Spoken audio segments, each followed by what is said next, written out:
excuse me. Can you imagine? Just cheating. There are a lot of things wrong here. A lot of things. First of all, I don't necessarily think the tap was a big deal. But at the same time, I think there is a problem with people's mindset in this part of the world. And the problem with people's mindset is there are people who think that they have the right to do certain things to you. And while they have the right to do it to you, they also feel they have the right to dictate to you what you must feel about what they did to you. And I think that is a problem. I think there was a lot of misinformation, a lot of lying by omissions. There are so many things that was packed in this story. So for a start, I still don't think the touch is a big deal. But I also think it is not a big deal if somebody says, I don't want to be touched, so don't touch me. Secondly, contrary to the narrative that was thrown around, that the young lady would have bumped into the lecturer, that's actually not true. If you take a look at the video one more time, you will realize the young lady's motion was already a forward motion. By the time the lecturer did the tapping, her motion was already forward. I have seen this other video thrown around where people have tried to say the other girl from the Unizik video with similar incident was more cultured and had a better home training. Unfortunately, this is how you will know there were people that are trying to push certain narratives as regards this event. What I often call lying by omission. And what do I mean by this? You see, the student from Unizik, the incident was not exactly the same thing like what you have with the students in Unizik. The Unizik lecturer did not at any point in time put his hands on the girl in Unizik. He never did that. And this is where I think there is a difference in professionalism, how the lecturer in the Unizik video acted and how the other lecturer in the Unizik video acted. Because the lecturer from Unizik didn't touch the young lady, request for the young lady to excuse him, and he gave the young lady a few seconds to remove herself from the way. In the Unizik's case, that Unizik student wasn't given that opportunity. At the very time the man was saying, excuse me, he was already tapping her out of the way. So it is disingenuous to think the reaction is supposed to be the same thing when one girl got touched, the other one didn't get touched. If the student from Unizik wasn't touched, just like the student from the Unizik video, the Unizik student wouldn't have anything to react to. I have no doubt if the Unizik student wasn't touched, her reaction will have been exactly what the reaction of Unizik students was. Faculty of Arts, Nnamdi Azikiwe University. Well, like I said, I wouldn't want to go into the narration because it will take quite some time. But, you know, like as the only modification I will just give for the essence of recording is I was leaving a classroom to my office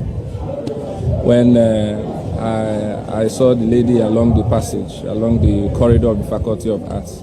You know, so she was making a TikTok video and I needed to pass because, you know, the way the place is and someone was by there. So I just tapped and said, excuse me, and walked off. And when she made that insultive comment, I had to come back to first ascertain if she was a student, my student in the department. And then I needed her because I noticed it was a TikTok video. So I needed her to delete it. I actually asked her to delete right in front of me. When she refused, I stretched my hand to confiscate the phone. And now, because I knew that would make her now say she's from the social department, because I had no knowledge of who she was. And that was when all hell let loose. And the rest, like they say, is history. So that's all I can say for now. Any other actions and whatever, I leave that to the committee to sort out. Thank you very much. Thank you very much. God bless you. I may be shocked and confused at the same time because the lecturer had said she tapped the young lady out of his way and the young lady made a statement. But by the time he was coming back after the young lady made a statement, he wasn't coming back to address the disrespectful statement the young lady made.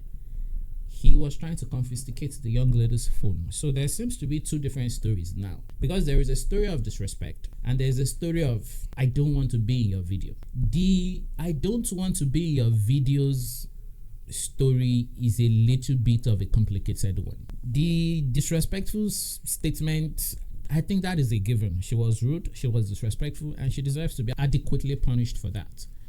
But the issue with demanding the girl delete the video on her phone, I don't think is as straightforward as a lot of people want to make it look like it is. The student wasn't violating any rules and regulation in the school with the phone because the phone was not a contraband. So there was no violation of the rule there. She's also not violating any rule and regulation of the school by simply making a video in the school. I haven't seen any information to that effect that is against the school rules and regulation to make a video in the school. I haven't also seen any information regarding there are certain places you cannot make video, and a school walkway is one of those places. So it's safe to say she hasn't violated any rule in the school. So my question then is, if she hasn't violated any rule in the school, why would this lecturer want to confiscate her phone? Why? And I get you might want to say the lecturer has a right not to be in the student's video, which intuitively it makes sense, because obviously if they want to be broadcasted to the world, I think you have the right to say no, I don't want to be broadcasted to the world. But as intuitive as that sounds, it's actually not practical. And the reason why I don't think it's practical is this. The reason why I don't think it's practical is because, you see, we live in this camera world now,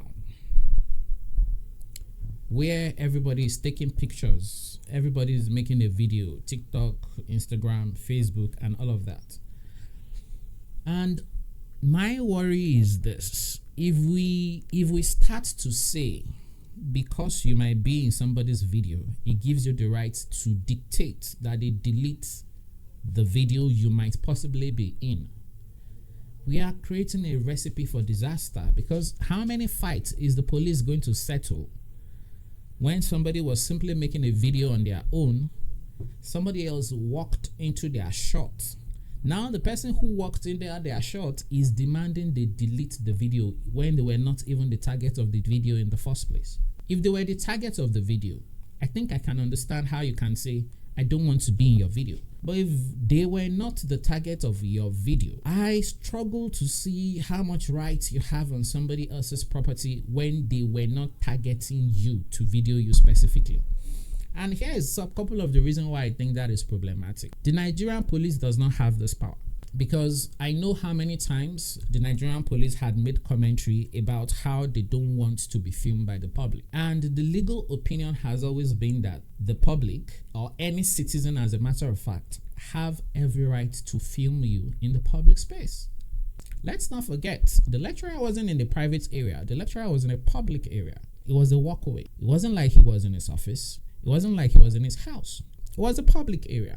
I also remember there was a story sometimes ago in which a politician was at a restaurant, I think having a dinner probably with his wife or thereabout, and somebody was filming the politician. And the politician, I think, had called security and had told them, I don't want this guy, I don't want this individual filming me and all of that. And he was told that if it is a public space like the restaurant, everybody has the right to film and make a video if they want to, because there is no such thing as right to privacy in a public place. You cannot say somebody cannot film in the public. And if the student was filming in the public and she is not violating any rule from the school, and we already acknowledge the police does not have this right not to be filmed, the politicians do not have this right not to be filmed, and I've also seen a lot of military personnel that have been filmed in the public.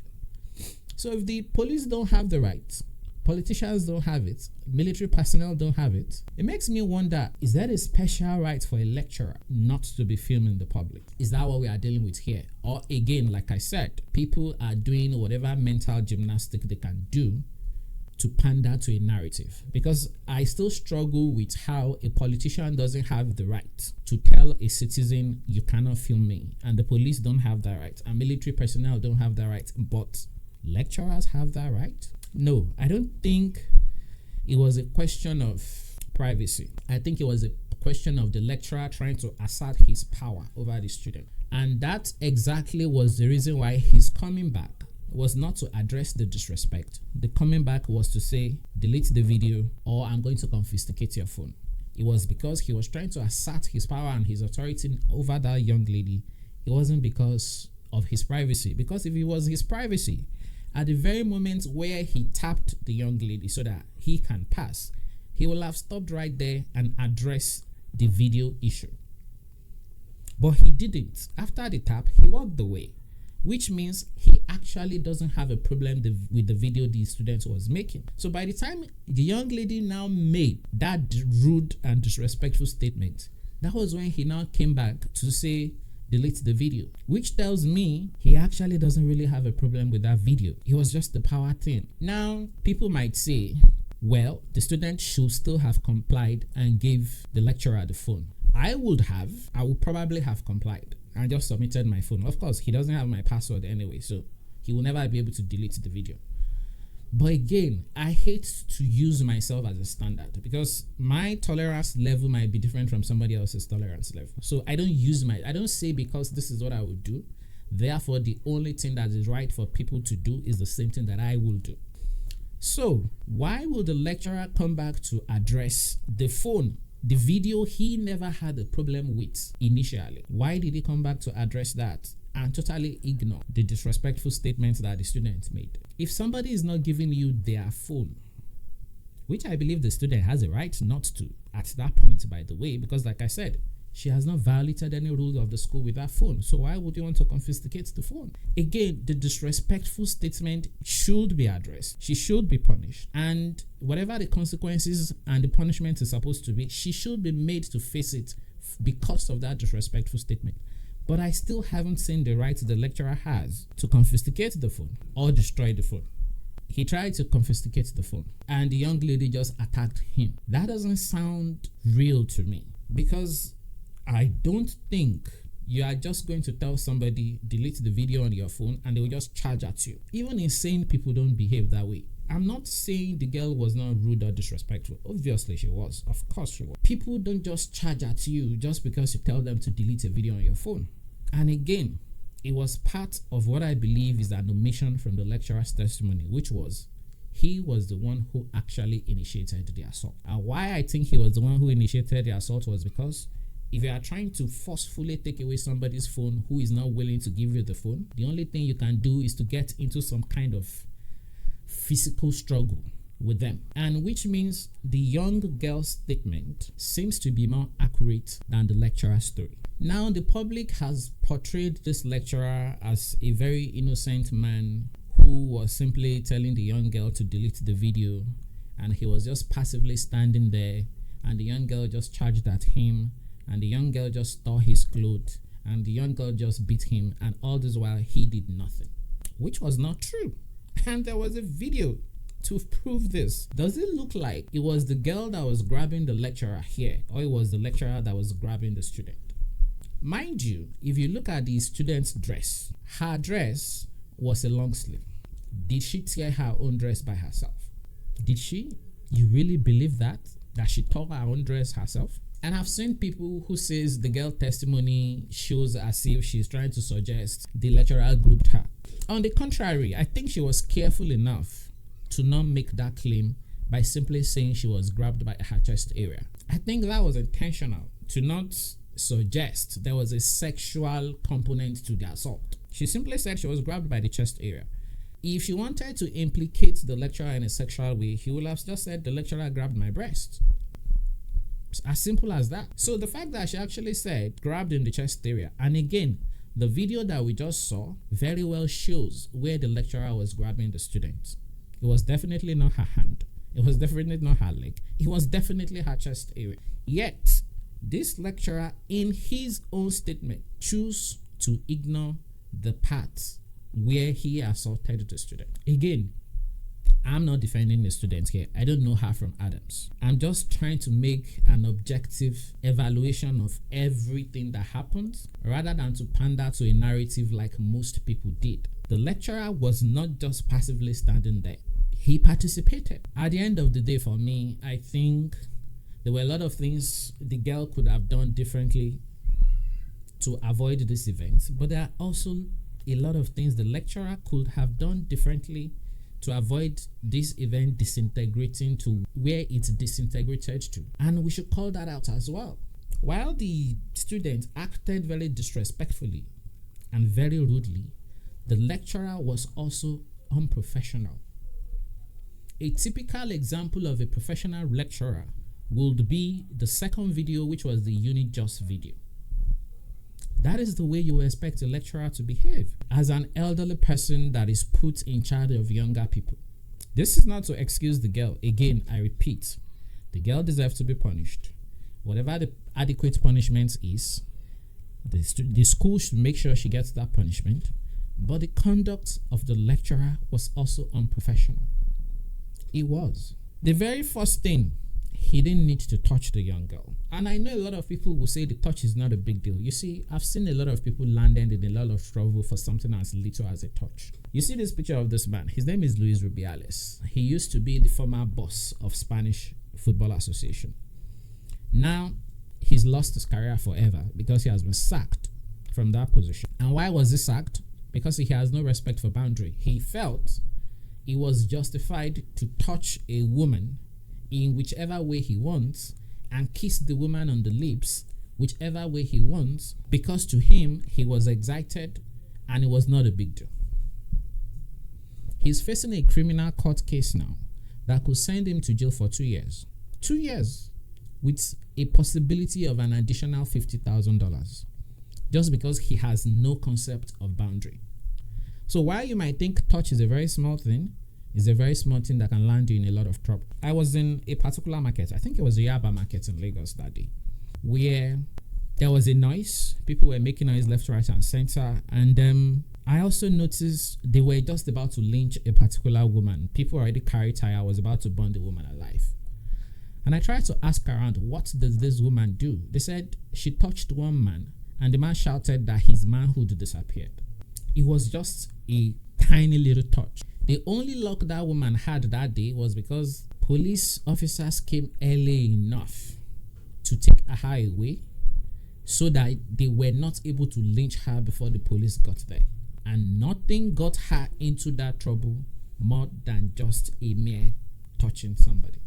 So, and especially as for men, in this Me Too world we live in and this ultra-sensitive world we live in, if you think you have the right to touch a lady in a certain way and she tells you she doesn't want it, in your own best interest, not just for the protection of the lady this time, for your own safety and your own freedom, it is imperative, if you can avoid it, don't put your hands on people so that you don't find yourself in a situation where you are in court for sexual assault, you are in court for violence assault, all because of something that you do not think is a big deal.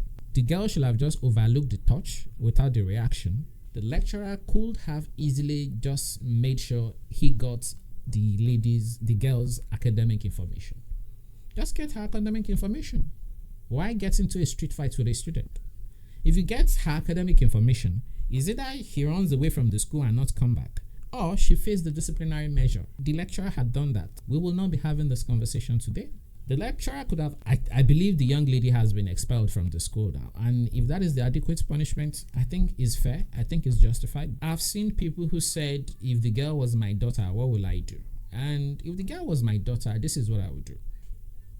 I would tell the girl, you are going to make, you see one of those videos you were making when you got into a fight with your lecturer? Yes, you are going to make one of those videos again.